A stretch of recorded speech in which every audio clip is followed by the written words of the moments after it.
It's really dense right now. There's so much to explore here.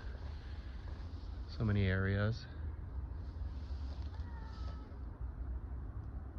You can see kind of up there is where the all the buildings and restaurants are, covered by those trees. And all this is open. Definitely animals that come through here because I can see some trails.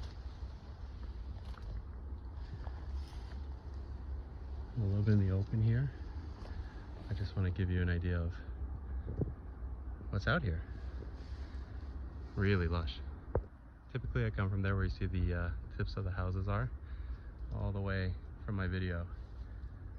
All the way down there, and I eventually go under a bridge and make it around here, swoop around, and then we hit the wall that's right over there.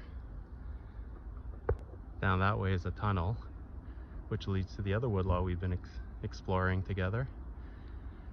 But I need boots for that. So that might be a stealthier way in, because right now I have to like get off the road and go down some bushes, and pretty much anyone who's there could see me. But it's all doable. Let's see how far I can get here.